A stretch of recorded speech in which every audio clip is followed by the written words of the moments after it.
오늘 셋째 날입니다. 여러분들 견딜만 하세요? 아멘. 예. 새벽을 깨우는 것이 몸에 익숙하지 않은 분들은 이제 3일째부터 제일 어려워요. 예. 그러니까 어떻게 해야 되죠? 이때 기도짝들의 도움이 필요합니다. 예.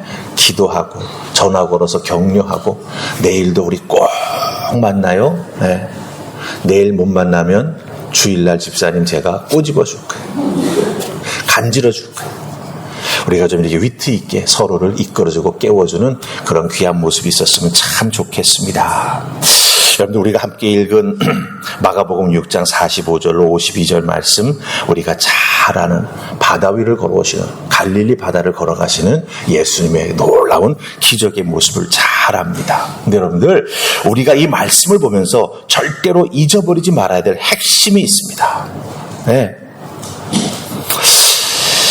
그 핵심이 뭐냐 하면, 잊지 말아야 할 것을 잊어버릴 때 그냥 망각으로 끝나는 게 아니라 내가 이거 잊어버렸네, 아이고 어떡하지, 이걸로 끝나는 게 아니라, 잊지 말아야 될 것을 내가 잊어버리게 될 때 그 잊어버린 것으로 인해서 내 신앙에 어렵고 힘든 일들, 내 신앙의 뿌리가 흔들리는 일들이 생길 수 있다라고 하는 거예요. 여러분들 바로 이 앞부분에 나오는 내용이 뭡니까? 오병이어의 기적입니다. 예. 오병이어의 기적, 예수님의 제자들이 다 보았습니다. 5,000명의 사람들을 그 들판에 앉히시고 예수님께서 오병이어를 통해서 축사하시고 나눠주기 시작하니까 어떻습니까? 5,000명의 사람들이 배불리 먹었습니다. 먹고도 남았습니다. 그 모든 장면을 누가 보았습니까? 제자들이 보았습니다. 예수님이 어떤 분이신지 분명히 생생하게 눈으로 보며 체험하며 알 수 있었습니다. 메시아, 그렇게 소망하던 분이 우리들 눈앞에 있구나. 우리가 믿고 의지함에 따르는 예수가 그리스도 메시아구나. 예수께서 우리와 함께하고 계시니 우리의 인생은 참으로 은혜요 사랑이요 축복이구나라고 하는 것을 확신하고 뜨거운 마음을 가질 수 있었습니다. 그런데 너무나 쉽게, 왜? 너무나 많은 사람들이 계속 찾아오니까 제자들도 지치고 힘들었습니다. 그래서 여러분들 46절 말씀, 5절 말씀 보면 예수님께서 제자들을 재촉해가지고 빨리 배를 타고 갈릴리 호수를 건너서 벳세다로 가게 하십니다. 사람들은 육지를 건너서 따라서 쭉 돌아와야 되니까 제자들 쭉 건너가면 빠르잖아요. 좀 가서 쉬어라. 그렇게 예수님은 제자들을 생각해서 바다를 건너가게 해주셨습니다. 근데 건너가는 순간 어떻게 되죠? 힘들고 지쳤다라고 하는 걸 100번 우리가 인정해 준다 할지라도 그 눈앞에서 보았던 예수 그리스도의 엄청난 기적, 그렇죠? 네, 메시아구나. 근데 그것을 이 제자들이 잊어버리고 만다라고 하는 거예요. 우리 48절, 49절 보십시다. 48, 49 찾으셨습니까? 자, 우리 같이 읽습니다. 시작. 바람이 거스름으로 제자들이 힘겹게 노젓는 것을 보시고 밤 4경쯤에 바다 위로 걸어서 그들에게 오사 지나가시려고 하시매 제자들이 그가 바다 위로 걸어오심을 보고 유령인가 하여 소리 지르니. 아멘. 예. 제자들이 바람 맞아가지고 힘겹게 배에서 막 애쓰는 것을 예수님 보셨습니다. 그래서 무리를 걸어서 제자들이 있는 곳으로 다가오고 계시다라고 하는 거예요. 네, 여러분들 여기서 우리가 먼저 확실히 하고 가야 될 것이 있습니다. 배를 타고 가다가 배가 흔들릴 수 있는 그런 심한 바람을 만날 수 있습니까? 없습니까? 만날 수 있죠. 예. 배를 타고 갈 때 바람이 심하게 불어서 흔들리는 경우를 만날 수 있습니다. 그럼 그 배가 심하게 흔들리는 경우 어떻게 대처해야 되죠? 빨리 노를 저어서 그 지역을 빠져나가야 합니다. 즉 배가 풍랑을 만나게 될 때 힘겹게 제자들처럼 노를 젓는 것은 전혀 이상한 것이 아니라고 하는 거예요. 이 부분을 우리가 확실하게 해야 됩니다. 네.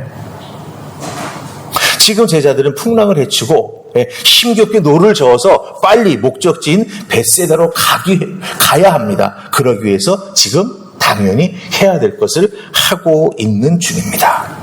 그런데 이런 제자들의 상황을 무태 남으셔서 하나님 앞에 기도하러 가시던 예수님께서 보셨다라고 하는 거예요.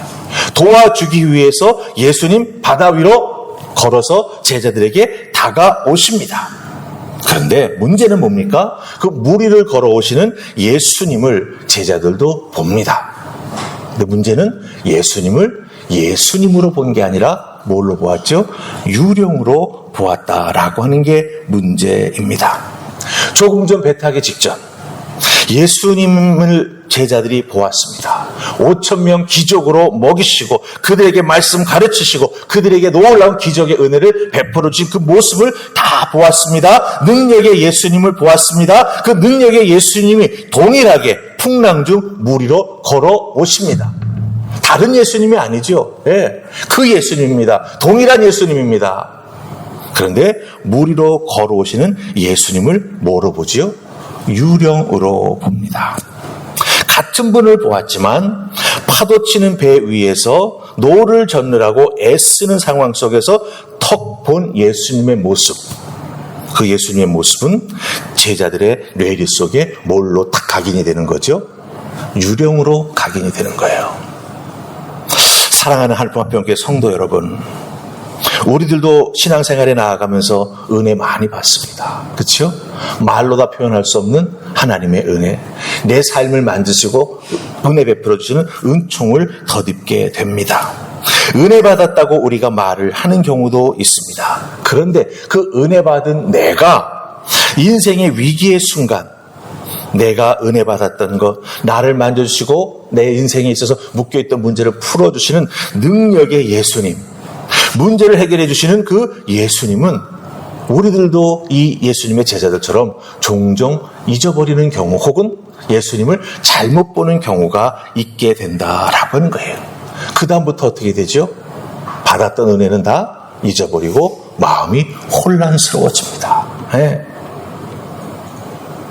마음이 혼란스러운 것에 우리가 사로잡히고 거기에 지배당해버리기 시작한다라고 하는 거예요. 그럼 여러분, 그 인생이 어떻게 될까요?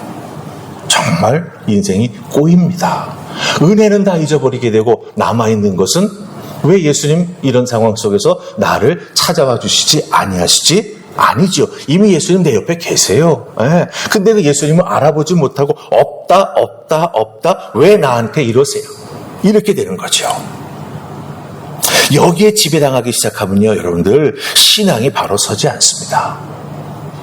우리 49절 다시 읽었던 내용 중에 눈에 띄는 표현 하나가 있죠. 예수님 보고, 물 위를 걸어온 예수님 보고 예수님 뭐라고 했다고요? 예수님을 유령인가 하여. 여러분들, 이 말의 정확한 의미가 뭘까요? 예수님을 봤는데 예수님을 유령인가 했다라고 하는 것입니다. 이것은 예수님을 유령으로 생각했다라고 하는 것입니다. 아니, 어떻게 예수님이 물 위를 걸어오실 수 있지? 이 부분을 간과한 거예요. 사람을 살리고 먹이고 입히고 하는 거 다 보았어요. 그런데 예수님이 물 위로 걸어올 것은 생각해보지 못했어요. 왜? 그들이 경험하지 못했기 때문에 아직까지. 그렇기 때문에 예수님을 보고 놀라면서 유령이라고 여기게 되었다라고 하는 것입니다. 그래서 깜짝 놀랐죠. 예수님 보고 유령으로 생각하니까 놀랄 수밖에 없다라고 하는 것입니다. 여기서 놀라다라고 번역된 거예요. 50절 보시기 바랍니다. 예수님을 유령으로 보고 나서 제자들이 뭐라고 돼 있죠? 제일 앞에 보니까 예수님을 보고 놀랐다라고 말하고 있습니다. 놀랐다. 이 놀랐다라고 하고 번역된 헬라어 단어는요, 어떤 의미가 있냐면 49절에서 물 위를 걸어오시는, 막 폭풍이 치는데 그 폭풍을 가르면서 자기들을 향해서 걸어오시는 예수님을 보고도 유령이라고 생각했지 않습니까? 그러니까 그렇게 유령으로 생각한 그 자신들의 생각의 결과가 제자들의 감정과 그 행동을 만지는 거예요. 그래가지고 감정이 두려움으로 변하고 행동이 이렇게 되는 거죠. 패닉에 빠지는 거예요. 그러니까 단순히 놀란 게 아니라 자기들이 생각했던 것들이 자기들의 감정과 행동에 영향을 미쳐가지고 그 생각에 사로잡히게 되었다라고 하는 거예요. 그게 바로 놀랐다라고 하는 단어가 가지고 있는 뜻입니다. 여러분들도 신앙생활에 나아갈 때 하나님 주시는 은혜에 놀라게 되면, 하나님의 권능에 놀라게 되면, 그 다음에 그 놀란 것으로 인해서 여러분의 생각과 행동이 바뀌죠. 담대하게 바뀝니다. 그렇죠? 예. 근데 그 하나님 주신 은혜를 잘못 우리가 이렇게 탁 생각하고 느끼게 되면 어떻게 되죠? 이런 결과가 나타나게 된다라고 하는 거예요. 여러분들, 속담에 자라보고 놀란 것은 뭐 보고도 놀란다고요? 소뚜껑 보고도 놀란다고. 예. 그렇기 때문에 여러분들, 우리들이 신앙생활 속에서 내가 받은 은혜가 어떤 것인지 분명하게 기억하고 절대로 잊어버리지 않아야 된다라고 하는 거예요. 그래야 우리들의 인생이 어렵고 힘든 일이 생길 때 나에게 은혜 베풀어 주셨던 주님, 이 주님이 분명히 나 지금 상황 어려운 속에서 찾아와 주실 거야. 이 확신을 가지고요, 나에게 다가오시는 예수님을 다른 모습으로 보지 아니하고 예수님으로 보고, 그치요? 나에게 은혜 베풀어 주셨던 그분으로 확신하고 그분의 손을 붙잡고 지금 나의 삶의 어렵고 힘든 문제를 이겨나가는 우리가 될 수 있다라고 하는 거예요. 이 연속성이 이어지지 아니하면 여러분, 우리는 신앙생활 속에서 늘 새로운 문제가 생길 때마다 어떤 문제가 생겨요? 예수님을 잊어버리는 거예요. 어제는 예수님이었는데 오늘 삶에서 어려운 문제가 생기는데 그 예수님을 유령으로 보면 어떡합니까? 이 정말 중요한 문제예요. 네. 어제도 예수님, 오늘도 예수님, 내일도 예수님입니다. 네. 여러분들이 제게 전해준 세겹줄 기도 제목들을 쭉 보면서 이렇게 한 가지로 모이는 또 내용이 있습니다. 그게 뭐냐면, 살아가는 삶의 현장, 뭐 그게 가정이든지 직장이든지 어렵고 힘든 일들을 경험합니다. 그것으로 인해서 때로는 뭐 감정이 지치기도 하고, 그렇죠? 예. 병으로 또 몸이 약해지기도 하고, 그 상황 자체가 누르는 그 무게감 때문에 힘들게 살아가는 분들이 있는 걸 보게 됩니다. 근데 그 힘든 것들이 결국 어디로 연결되느냐, 그 기도 제목을 보면은요, 영적으로 연약해지게 되고, 네. 또 심리적으로 위축되게 되고, 그러니까 자꾸 바라보는 관점이 어떻게 되는 거예요? 예수님을 유령처럼 보게 되는 것 같아요. 네. 행간을 읽은 거 옆에 부분은요, 예, 자꾸 어려움을 당하니까 이겨내고 싶은데, 예, 그 마지막 딱 차고 일어나는 힘이 생기지가 않는 거예요. 예. 결국 이것이 인생의 파도가 되어가지고 자기를 흔들고 있는데 이것을 이겨나가게 해달라고 기도 제목 올린 분들이 여러 분 계셨습니다.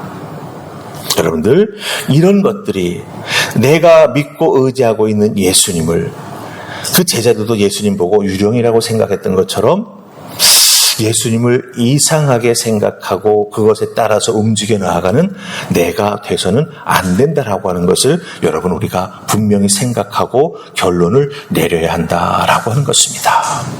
그럼 여러분들, 이 두려움을, 예수님 잘못 보는 것을 우리가 어떻게 이겨 나아갈 수 있을까요? 오늘 말씀 속에서 예수님은 정답을 우리에게 말씀해 주십니다. 오늘 말씀 속에서 우리가 50절 잘 안 읽었는데 다시 한번 50절 같이 찾아서 크게 읽으십시다. 50절 읽습니다. 시작.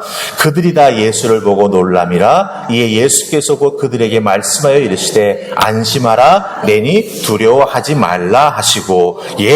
예수님 두려워하는 제자들에게, 예수님 유령으로 보고 패닉에 빠져 있는 그 제자들에게 다른 말씀 하시지 않습니다. 내니 두려워 말라. 딱 한마디만 하십니다. 지금 막 폭풍을 몰아칩니다. 비는 얼굴을 때립니다. 정신이 없습니다. 그런 모든 상황 속에서 제자들의 귀에 분명하게 딱딱딱 박히는 말씀. 내니 두려워 말라. 네. 내가 예수야. 내가 너희들의 구세주 예수야. 정신 차려. 이 말씀을 해주시는 거예요.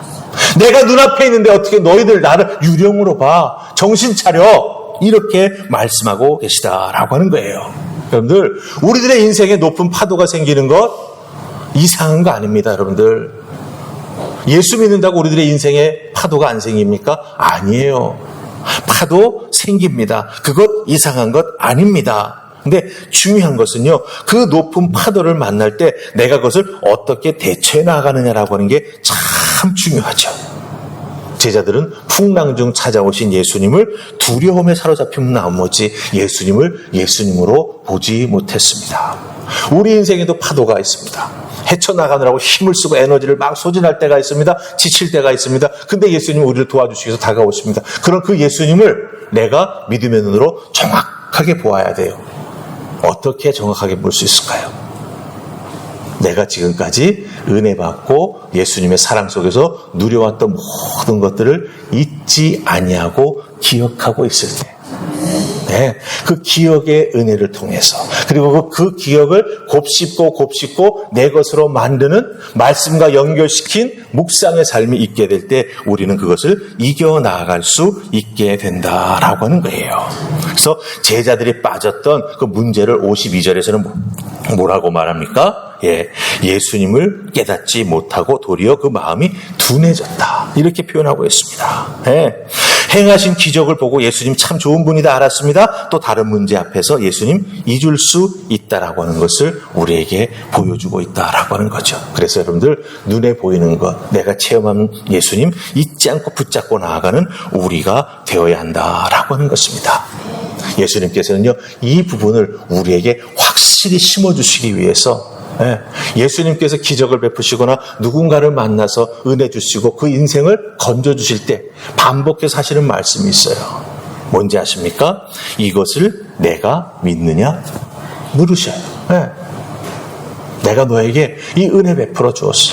이 놀라운 은총을 너에게 허락해 주었어. 이것을 내가 믿느냐? 확인시켜 주시고 각인시켜 주십니다. 내 믿은 대로 될지어다라고 말씀하십니다. 내가 너에게 물을 때 믿음으로 응답했지, 그 믿음이 꼭 이루어질 거야. 그리고 또 말씀하십니다. 내 믿음이 너를 구원하였느니라. 이렇게 계속 확인해 주시면서 절대로 예수님을 잊을 수 없도록 우리 마음속에 예수님을 새겨 넣어 주신다라고 하는 것입니다. 그러니 기억하십시다. 여러분, 우리는요, 예수님을 절대로 우리들의 삶이 어렵고 힘든 문제 속에서 유령으로 아니죠. 예수님, 그러기에 감사하고, 그러기에 은혜로 살아가고, 그러기에 우리는 마침내 승리하게 될 줄 믿습니다. 이 세겹절 특별 새벽기도를 통해서 함께 기도함으로 말미암아 우리를 향해서 다가오시는 또 다른 예수님을 여러분들은 만나고 은혜 받게 될 것입니다. 그때 그 예수님 절대로 착각하지 마시고 예수님을 예수님으로 꼭 붙잡으세요. 그때 여러분에게 베풀어 주시는 은혜가 충만히 임할 줄 믿습니다. 이것을 내가 믿느냐? 내 믿은 대로 될지어다. 내 믿음이 너를 구원하였느니라. 우리에게 확인시켜 주시는 예수님의 이 은혜의 말씀 앞에 아멘 하시며 믿음으로 승리하는 여러분들 다 되실 수 있기를 주님의 이름으로 축복합니다. 아멘. 기도합니다. 하나님, 셋째 날 말씀 주셨습니다. 예수님의 그 놀라운 은혜와 예수님의 능력을 보고서도 예수님의 제자들은 또 다른 어려운 환경 속에서 예수님을 예수님으로 보지 못하고 유령으로 봅니다. 하나님, 우리들의 인생에 있어서 어렵고 힘든 문제가 한둘이 아닌데 어렵고 힘든 문제 새로 만날 때마다 예수님을 놓치는 저희가 되지 않게 하옵소서. 어제 내 인생에 찾아와 은혜를 베풀어 주셨던 그 예수님, 오늘도 내 인생의 새로운 문제 앞에서도 찾아와 주셔서 힘 주시고 은혜를 주시는 분 동일하신 예수님임을 기억하게 하옵소서. 그러기에 예수님을 혼동할 때 우리들의 인생에서 신앙이 참으로 어려워집니다. 주님, 이런 어리석은 성도들 되지 않도록 주여 도우시고, 특별히 내가 받은 바 은혜가 얼마나 귀하고 또 귀한 것인지 내 마음판에 새겨 잊지 않게 하시고, 그 기억을 자꾸 되새김질함으로 말미암아 새로운 상황 속에서 나에게 다가오셔서 또 다른 은혜를 주실 때 그 은혜가 더해지고 더해져서 예수 그리스도를 알고 깨달아 나아가는 것들이 성장하게 하시고, 예수 그리스도의 장성한 분량에까지 믿음을 통하여 성장해 나아가는 우리 모두가 되게 하여 주시옵소서. 도우시고 인도실 줄 믿고 예수님 이름으로 기도하옵나이다. 아멘.